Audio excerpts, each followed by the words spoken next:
Bismillahirrahmanirrahim. Assalamualaikum warahmatullahi wabarakatuh. Yang dihormati Dr. Sabri bin Muhammad dan rakan seperjuangan sekalian, insya-Allah kumpulan kami akan menerangkan berkenaan kaedah penulisan rasam Osmani bagi surah Al-Baqarah dari halaman 26 hingga 29. Seperti yang kita tahu, para sahabat, tabi'in, tabi'in dan seterusnya telah menggunakan rasam yang sama dengan Al-Quran untuk menulis perkara-perkara lain. Bukti sahabat menggunakan rasam yang sama ialah apabila satu kajian yang telah dilakukan terhadap ukiran-ukiran bahasa Arab lama dan juga bahan-bahan penulisan pada kurun pertama Hijrah telah mendapati bahawa penulisan pada ukiran-ukiran tersebut tiada tanda bacaan, dibuang tanda bagi sesetengah bunyi dan adanya juga tambahan sesetengah huruf dalam penulisan. Cara ini telah berterusan berlaku sehinggalah piawaian-piawaian ilmu penulisan yang diasaskan oleh ulama bahasa Arab di Basrah dan Kufah yang turut dinamakan juga dengan Khat Al-Qiyasi. Ibnu Watiq Al-Andalusi telah menghimpunkan kaedah yang diaplikasikan oleh para sahabat dalam penulisan Al-Quran kepada 6 kaedah. Yang pertama ialah hazaf, yang kedua al-ziyadah yakni tambah, yang ketiga al-badal, tukar, yang keempat hukum huruf hamzah, yang kelima hukum al-fasal dan al-wasal, dan yang keenam iaitu yang terakhir penulisan kalimah yang ada dua qiraat atau lebih yang ditulis dengan salah satu sahaja. Al-hazaf, hazaf dari sudut bahasa ialah al-isqat, iaitu ada bunyi sesuatu huruf yang disebut namun tiada dalam penulisan. Huruf yang dihazaf dari sudut penulisan terdapat 5 huruf iaitu alif, waw, ya, lam dan nun. Terdapat 2 kaedah untuk mengenal pasti hazaf tersebut berlaku yang dilakukan oleh ulama rasam, iaitu yang pertama, menyebut kalimah-kalimah berkenaan dalam bab-bab tertentu seperti yang dilakukan oleh Imam Ad-Dani dalam kitab Al-Muqni'.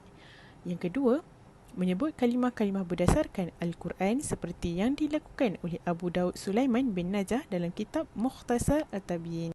Seterusnya, kita dapat lihat di sini contoh kalimat bagi hazaf yang terdapat di dalam surah Al-Baqarah halaman 26 hingga 29. Yang pertama, hazaf huruf alif iaitu al-albab, ma'dudat, tayyibat, abuha, razaqnakum. Dan yang kedua, hazaf huruf ya seperti wan nabiyyin.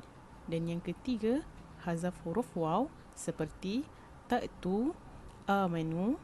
Dan yang terakhir, hazaf huruf lam seperti alladzina. Baiklah, seterusnya kita pergi kepada az-ziyadah, kaedah az-ziyadah iaitu tambah. Az-ziyadah yang dimaksudkan di sini ialah huruf yang ditulis namun tidak dibaca sama ada ketika waqaf ataupun wasal. Huruf yang ditambah dalam penulisan mushaf sebanyak 3 huruf iaitu huruf alif, huruf waw dan huruf ya. Penambahan ketiga-tiga huruf ini berlaku sama ada di tengah kalimah ataupun di akhir kalimah ataupun perkataan. Baiklah, seterusnya kita pergi kepada contoh-contoh huruf az-ziyadah. Seperti yang kita maklum, huruf ziyadah mempunyai sebanyak 3 huruf iaitu huruf alif, huruf waw dan huruf ya. Di sini saya tunjukkan kepada anda contoh yang kami dapati ialah contoh huruf alif, iaitu ziyadah huruf alif.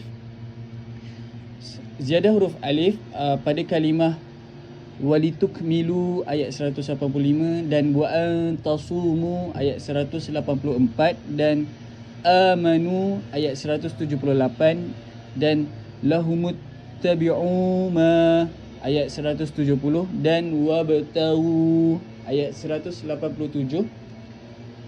Huruf alif ditambah pada hujung kalimah dan diletakkan baris sukun. Manakala pada ziyadah huruf waw pada kalimah ulaika ayat 175 dan ya uli ayat 179, huruf waw ditambah selepas huruf hamzah dan diletakkan baris sukun. Seterusnya, kita akan ke bahagian al-badal. Al-badal bermaksud penukaran suatu huruf kepada huruf yang lain. Huruf-huruf yang berlaku ialah huruf alif yang ditulis dengan huruf waw pada tempat-tempatnya, huruf ya pada tempat-tempatnya dan pada tak tanis asma ataupun kata nama yang ditulis terkadang dengan ha dan terkadang dengan ta. Berikut adalah contoh dalam bahagian al-badal.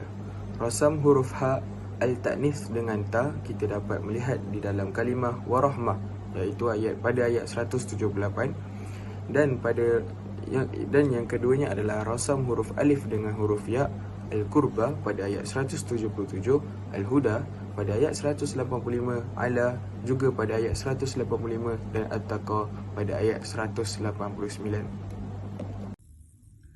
Baiklah, kaedah yang seterusnya ialah hukum huruf hamzah. Hukum huruf hamzah terbahagi kepada 3. Yang pertama ialah hukum hamzah yang berada di awal kalimah al-mutaqaddimah, iaitu apabila huruf hamzah berada di awal kalimah dan ia ditulis dengan huruf alif, sama ada ia berbaris fathah, dhammah ataupun kasrah. Sebagai contoh pada kalimah anzala, ulaika, innallah, ayyama, uhilla dan juga pada kalimah atimmus syiyam, iaitu kita boleh lihat semua huruf hamzah ditulis dengan huruf alif, ada yang berbaris fathah, dhammah dan juga kasrah. Yang kedua ialah hukum hamzah yang berada di pertengahan al-mutawassithah, iaitu huruf hamzah di pertengahan ada yang berbaris dan ada yang tidak berbaris ataupun kita panggil sebagai sakinah. Iaitu pada contoh ini ialah sebelum hamzah terdapat huruf maftuh, maka ditulis rasamnya dengan alif seperti pada kalimah ya'kuluna dan juga al-ba'sin. Seperti yang kita boleh lihat bagi kalimah ya'kuluna, iaitu ya berbaris fathah dan hamzah berbaris sakinah. Jadi ia dihukumkan dengan hukum hamzah yang berada di pertengahan al-mutawassithah. Yang ketiga ialah hukum hamzah yang berada di hujung kalimah al-mutatarrifah, yakni huruf hamzah yang berada di hujung kalimah dirasamkan menjadi huruf dengan mengikut baris huruf sebelumnya. Jika sebelumnya terdapat huruf sakin, maka ia tidak akan dirasamkan surahnya sama ada hamzah tersebut sakinah atau mutaharrikah. Tetapi bagi kajian ini, hukum hamzah yang berada di hujung kalimah tidak terdapat dalam surah Al-Baqarah dari halaman 26 hingga 29. Seterusnya, kaedah hukum al-fasal dan al-wasal. Ia merupakan satu kaedah menyambung atau memisahkan huruf-huruf atau kalimah-kalimah tertentu. Dalam Al-Quran, terdapat kalimah-kalimah tertentu ditulis secara berasingan atau mafsulah pada tempat-tempatnya dan secara bersambung atau mausulah pada tempat-tempat lain pula. Seterusnya, kita dapat lihat contoh bagi kaedah hukum al-fasal dan al-wasal di dalam ayat 173, iaitu innama harrama alaikum. Sekian sahaja daripada kami. Wabillahi taufiq wa hidayah. Wassalamualaikum warahmatullahi wabarakatuh.